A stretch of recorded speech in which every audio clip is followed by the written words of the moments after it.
Hi ಎಲ್ಲರಿಗೂ ನಮಸ್ಕಾರ. ಹೇಗಿದ್ದೀರಿ? ಚೆನ್ನಾಗಿದ್ದೀರಾ? ಇವತ್ತಿನ ವಿಡಿಯೋ ಸ್ವಲ್ಪ ಚೇಂಜ್ ಇದೆ. ಅಂದರೆ ಬೆಳಗ್ಗೆದು ಇವತ್ತಿನ ವಿಡಿಯೋ ಹಾಕ್ತಾ ಇದ್ದೀನಿ. ಬೆಳಗ್ಗೆ ನಾವು 5 ಗಂಟೆದಿಂದ ಹಿಡಿದು 11 ಗಂಟೆವರೆಗೂ ನಮ್ಮದು ಕೆಲಸ ಏನೇನಿರುತ್ತೆ ಅಂತ ಅದು ಪೂಜಾ ಮಾಡಿರೋದ್ರಿಂದ ಪೂಜೆದಿಂದಲೇ ಲಾಗ್ ಸ್ಟಾರ್ಟ್ ಮಾಡಿದ್ದೀನಿ. ನೋಡಿ ನವಿಲುಗರಿ ಎಷ್ಟು ಚೆನ್ನಾಗಿದೆ ಅಂತ ಮೊನ್ನೆ ಒಬ್ಬರು ಕೊಟ್ಟಿದ್ದರು, ತೊಗೊಂಡು ಬಂದು ದೇವ್ರ ಮನೇಲಿ ಇಟ್ಟಿದ್ದೆ.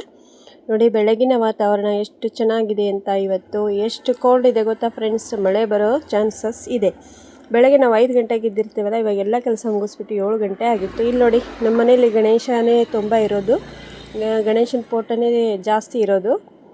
ನೋಡಿ ಅಲ್ಲೊಂದು ಗಣೇಶ ಇದೆ, ಮತ್ತು ಇಲ್ಲೊಂದು ಗಣೇಶ ಇದೆ, ಇಲ್ಲಿ ಇನ್ನೊಂದು ಗಣೇಶ ಇದೆ. ಎಲ್ಲೆಲ್ಲೂ ನಾನೇ ಅಂತ ಎಲ್ಲ ಕಡೆ ನಮ್ಮ ಗಣೇಶನೇ ಇದ್ದಾನೆ ನಮ್ಮ ಮನೇಲಿ. ಗಣೇಶ ಎಲ್ಲರಿಗೂ ಒಳ್ಳೇದು ಮಾಡಪ್ಪ, ಇವತ್ತಿನ ದಿನ ಎಲ್ಲರಿಗೂ ಒಳ್ಳೆಯದಾಗಲಿ. ಮತ್ತು ನೋಡಿ ಈ ಕಡೆ ಹೊರಗೆ ಬಂದರೆ ಯಾವ ಥರ ಇದೆ ಇಲ್ಲಿ ವಾತಾವರಣ ಅಂತ ನೋಡಿ. ಇದು ಕಾಗದಂಟು ಸ್ವಲ್ಪ ಹೂ ಬಿಟ್ಟಿತ್ತು, ಜಾಸ್ತಿ ಬಿಡೋದೇ ಇಲ್ಲ ಫ್ರೆಂಡ್ಸ್, ಎಲ್ಲ ಹರ್ಕೊಂಡು ಹೋಗ್ಬಿಡ್ತಾರೆ. ಯಾಕಂದರೆ ರೋಡ್ಗೆ ಇರೋದ್ರಿಂದ ಪೂಜೆಗೆಲ್ಲ ಹೂ ತೊಗೊಂಡು ಹೋಗ್ಬಿಡ್ತಾರೆ. ಪೂಜೆಗೆ ಹರ್ಕೊಳ್ಳೋಕ್ಕೆ ನಾವು ಇಲ್ಲ ಅಂತ ಹೇಳಕ್ಕೆ ಬರಲ್ಲ. ನೋಡಿ ಇವತ್ತಿನ ಬೆಳಗ್ಗೆದು ಒಂದು ಸ್ವಲ್ಪ ವೀಡಿಯೋ ಅಷ್ಟೇ ತೋರಿಸೋಣ. ನಿಮಗೂ ಡೈಲಿ ರೆಸಿಪಿ ವೀಡಿಯೋ ನೋಡಿ ಬೇಜಾರಾಗಿರುತ್ತೆ ಅಂತ ಇವತ್ತು ತೋರಿಸ್ತಿದ್ದೀನಿ. ಬನ್ನಿ. ಸ್ವಲ್ಪ ಬೆಲ್ಲದ ಚಹಾ ಮಾಡ್ಕೊಂಡಿದ್ದೆ. ಬೆಲ್ಲದ ಚಹಾ ಮಾಡಿಕೊಂಡ್ರೆ ದಿನ ಕುಡಿಯೋದಕ್ಕಿಂತ ಯಾವಾಗಲಾದರೂ ಒಂದು ಸಲ ಬೆಲ್ಲದ ಚಹಾನ ಕುಡಿಬೇಕು ನಾವು.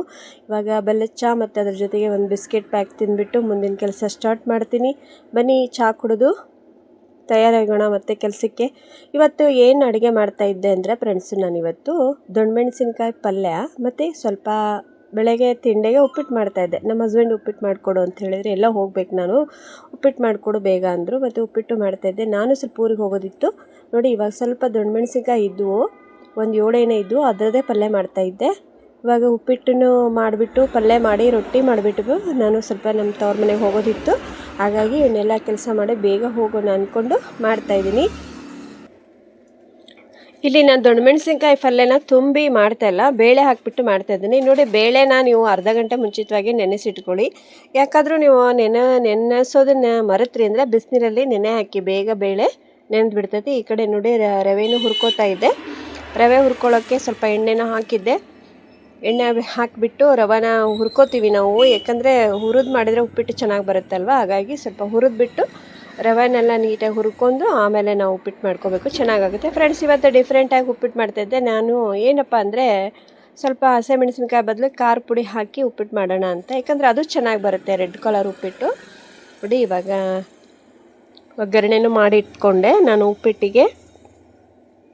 ನೋಡಿ ನಾನು ಮೆಣಸಿನ್ಕಾಯಿ ಬದಲು ಖಾರ ಪುಡಿ ಹಾಕ್ತಾಯಿದ್ದೀನಿ, ತುಂಬ ಚೆನ್ನಾಗಿ ಬರುತ್ತೆ. ನೀವು ಒಂದು ವೇಳೆ ನಿಮಗೆ ಏನಾದರೂ ಶೀತ ಜ್ವರ ಬಂದಾಗ ಈ ಥರ ಮಾಡ್ಕೋಬೋದು. ನೀವು ಈರುಳ್ಳಿ ಬದಲಿ ಬೆಳ್ಳುಳ್ಳಿ ಹಾಕಿದ್ರೂ ಮಾಡ್ಕೊಳ್ಳಿ. ಇವಾಗ ನೋಡಿ ನಾನೆಲ್ಲ ಸಾಮಾನು ಹಾಕಿಬಿಟ್ಟು ಕುದಿಯೋಕೆ ಇಟ್ಬಿಡ್ತೀನಿ, ಉಪ್ಪು ಹಾಕಿಬಿಟ್ಟು. ನೋಡಿ ಸ್ವಲ್ಪ ಚೇಂಜ್ ಇರಲಿ ಅಂತ ಇವತ್ತು ಬೆಳಗಿಂದು ಲಾಗ್ ಹಾಕಿದ್ದೀನಿ ಅಷ್ಟೇ. ನೋಡಿ ನಮ್ಮ ದಿನಚರಿ ಹೇಗಿರುತ್ತೆ ಬೆಳಗ್ಗೆ ಅಂತ. ಇವಾಗೆಲ್ಲ ನೋಡಿ ರವೆನ ಹಾಕಿದೆ ನಾನು, ಕುದೀತಾ ಇದೆ. ಇದನ್ನ ಏನಿಲ್ಲ ಅಂದರೂ ಒಂದು 20 ನಿಮಿಷ ಬೇಯಿಸ್ಕೋಬೇಕು. ಸ್ವಲ್ಪ ಎಣ್ಣೆ ಜಾಸ್ತಿ ಹಾಕಿ ಉಪ್ಪಿಟ್ಟು ಮಾಡಿದರೆ ತುಂಬ ರುಚಿಯಾಗುತ್ತೆ ಫ್ರೆಂಡ್ಸ್. ಈ ಕಡೆ ನೋಡಿ ಮತ್ತು ಪಲ್ಯ ಮಾಡ್ಕೋಬೇಕಿತ್ತಲ್ವ, ಅದಕ್ಕೆ ಬೇಳೆನೂ ನೆಂದಿತ್ತು. ಬೇಳೆ ಮತ್ತು ದೊಣ್ಣೆಮೆಣಸಿನ್ಕಾಯಿ ಹೆಚ್ಚಿಬಿಟ್ಟು ಪಲ್ಯ ಮಾಡಿ ಇಟ್ಬಿಡ್ತೀನಿ. ಇದೊಂಥರ ಚೆನ್ನಾಗಿ ಆಗುತ್ತೆ ಪಲ್ಯ. ನೀವು ನೋಡಿ ಒಂದ್ಸಲ ಟ್ರೈ ಮಾಡಿರಿ, ನೀವೇ ಹೇಳ್ತೀರಿ ನನಗೆ. ಬೇಕಿದ್ದರೆ ವಿಡಿಯೋ ಹಾಕಿದ್ದೀನಿ ನೋಡಿ, ಚೆಕ್ ಮಾಡಿ. ಹಿಂದಿನ ವಿಡಿಯೋದಲ್ಲಿ ಪಲ್ಯನೂ ರೆಡಿ ಆಗ್ತಾಯಿತ್ತು ಮತ್ತು ಉಪ್ಪಿಟ್ಟು ರೆಡಿ ಆಯಿತು. ಇವಾಗ ನೋಡಿ ರೊಟ್ಟಿ ಮಾಡಬೇಕು. ನೋಡಿ ಫ್ರೆಂಡ್ಸ್, ಎಷ್ಟೆಲ್ಲ ಕೆಲಸ ಇರುತ್ತೆ ನಮಗೆ ಹೆಣ್ಮಕ್ಳಿಗೆಲ್ವ, ಪುರ್ಸೊತ್ತಿರೋದಿಲ್ಲ. ಮತ್ತು ನಮ್ಮ ಮನೇಲಿ ಏನು ಕೇಳ್ತಾರೆ, ಏನು ಮಾಡಿದ್ರಿ, ಏನು ಕೆಲಸ ಮಾಡಿದ್ರಿ ಅಂತ ಕೇಳ್ತಾರೆ. ನಾವು ಬೆಳಗ್ಗೆ ರೊಟ್ಟಿ ಮಾಡಬೇಕು, ಸಾಂಬಾರು ಮಾಡಬೇಕು, ಪಲ್ಯ ಮಾಡಬೇಕಲ್ವ ಫ್ರೆಂಡ್ಸ್. ಎಲ್ಲ ಅಡುಗೆ ಜೋಡಿಸಿ ಇಡೋ ಅಷ್ಟೊತ್ತಿಗೆ ಸಾಕಾಗಿ ಹೋಗಿರುತ್ತೆ ಅಲ್ವಾ ಫ್ರೆಂಡ್ಸ್ ಎಲ್ಲರಿಗೂ. ಇವಾಗ ನೋಡಿ ರೊಟ್ಟಿ ಇಟ್ಟು ನಾದಿಟ್ಕೊಂಡೆ. ಈಗ ನೆಕ್ಸ್ಟು ರೊಟ್ಟಿನೂ ಮಾಡಿಬಿಟ್ಟು ರೊಟ್ಟಿ ಬೇಯಿಸಿ ಮತ್ತೆ ಸಿಗ್ತೀನಿ. ನೋಡಿ ಇವಾಗ ರೊಟ್ಟಿನೂ ಮಾಡ್ತಾಯಿದ್ದೀನಿ. ರೊಟ್ಟಿ ದೊಣ್ಣೆಗಾಯಿ ಪಲ್ಯ ಏನು ಸಖತ್ತಾಗಿ ಆಗುತ್ತೆ ಅಂತೀರಾ. ನೋಡಿ ಪಲ್ಯನೂ ರೆಡಿ ಆಗಿತ್ತು, ಮತ್ತು ಈ ಕಡೆ ರೊಟ್ಟಿಗೆ ಬಿಸಿ ಬಿಸಿ ರೊಟ್ಟಿನೂ ರೆಡಿ ಮಾಡಿಟ್ಟಿದ್ದೆ. ಮಧ್ಯಾಹ್ನಕ್ಕೆ ಫ್ರೆಂಡ್ಸ್ ಬೆಳಗ್ಗೆ ಉಪ್ಪಿಟ್ಟು ಮಾಡಿದ್ದೆ. ಮತ್ತು ಈ ಕಡೆ ಸ್ವಲ್ಪ ಊರಿಗೆ ಹೋಗೋದಿತ್ತು ಅಂತ ಹೇಳಿದೆಲ್ಲ, ಊರಿಗೆ ಹೋಗೋಣ ಅಂತಂದು ಹಾಗೆ ನಮ್ಮ ತಂದೆಯವ್ರ ಹೊಲಕ್ಕೆ ಬಂದೆ. ನಮ್ಮ ತಂದೆಯವರು ಮೊನ್ನೆ ಬೋರ್ವೆಲ್ ಹಾಕ್ಸಿದ್ರಲ್ಲ, ನೀರು ಬಿದ್ದಿತ್ತು, ಅದಕ್ಕೆ ಒಂದು ಸಲ ನೋಡ್ಕೊಂಡು ಹೋಗೋಣ ಅಂತ ಬಂದೆ. ನಮ್ಮ ತಂದೆಗೆ ಎಷ್ಟು ಖುಷಿ ಆಗಿತ್ತು ಅಂದರೆ ಗೊತ್ತಾ ಫ್ರೆಂಡ್ಸ್, ಯಾಕಂದರೆ ಅವ್ರು ಕಷ್ಟಪಟ್ಟು ದುಡಿದಾಗ ಅದಕ್ಕೆ ಫಲ ಸಿಕ್ಕಾಗ ಅವ್ರಿಗೆ ಆಗೋ ಅಂಥ ಖುಷಿ ಎಷ್ಟು ಚೆನ್ನಾಗಿ, ಅವರು ನಂಗಂತೂ ತುಂಬ ಖುಷಿ ಆಯಿತು. ಯಾಕಂದರೆ ಅವ್ರ ಮುಖದಲ್ಲಿ ನಗು ನೋಡಿ ತುಂಬಾ ಖುಷಿ ಆಯಿತು. ನೋಡಿ ಅದಕ್ಕೆ ಮೋಟ್ರ್ ಕುಂದ್ರಿಸಿದ್ರು, ಬಟ್ ಬೇರೆಯವ್ರ ಮೋಟ್ರ್ ತಂದು ಹಾಕಿದ್ರು. ಹೊಸ ಮೋಟ್ರ ಕುಂದ್ರಿಸಿ ಪೂಜೆ ಇಟ್ಕೋತಾರೆ. ಇವಾಗ ಬೇರೆಯವ್ರ ಮೋಟ್ರ ಹಾಕಿಬಿಟ್ಟು ನೋಡೋಣ ಎಷ್ಟು ನೀರು ಬರುತ್ತೆ ಅಂತ.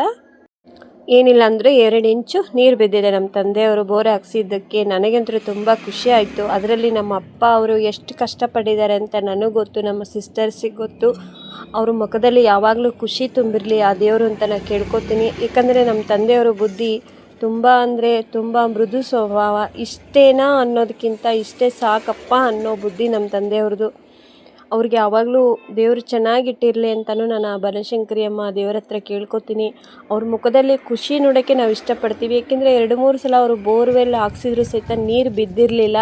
ಇವಾಗ ಬಿದ್ದಿರೋ ನೀರು 2 ಇಂಚು ನೀರು ಬಿದ್ದಿದ್ದಕ್ಕೆ ಅವರು ಎಷ್ಟು ಖುಷಿಯಾಗಿದ್ದಾರೆ ಅಂತ ನಮಗೆ ಗೊತ್ತು ಫ್ರೆಂಡ್ಸ್. ನಾವು ನೋಡಿ, ನಾವು ಗಂಡನ ಮನೆಯಲ್ಲಿ ನಮಗೆ ಕೋಟಿ ಇದ್ದರೂ ಸಹಿತ ತವ್ರ ಮನೆಯಲ್ಲಿ ಎಷ್ಟು ನಾವು ತವ್ರ ಮನೆ ಇಷ್ಟಪಡ್ತೀವಿ. ಎಲ್ಲರೂ ಅಷ್ಟೇ ಅಲ್ವಾ ಫ್ರೆಂಡ್ಸ್, ತವ್ರ ಮನೆ ಅಂದರೆ ಅಷ್ಟಿಷ್ಟ. ನೋಡಿ ಇಷ್ಟು ನೀರು ಬಿದ್ದಿದೆ. ಅವರು ಮೊನ್ನೆ ಬೋರ್ವೆಲ್ ಹಾಕ್ಸಿದ್ರಲ್ಲ, ಇಷ್ಟು ನೀರು ಬಿದ್ದಿದೆ ನೋಡಿ. ಸಾಕು ಅವರಿಗೆ, ಅವ್ರ ಹೊಲಕ್ಕೆ ಆಗೋಷ್ಟು ಸಾಕು ನೋಡಿ. ತುಂಬ ಖುಷಿ ಆಯಿತು ಫ್ರೆಂಡ್ಸ್ ನನಗೆ. ಅವ್ರಿಗಾಗಿರೋ ಅಷ್ಟು ಖುಷಿ ಯಪ್ಪ ಹೇಳಬಾರ್ದು. ಯಾಕಂದರೆ ನಮ್ಮ ತಂದೆಯವರು ಕಷ್ಟಪಟ್ಟಿರೋದು ನಮಗೆ ಗೊತ್ತು.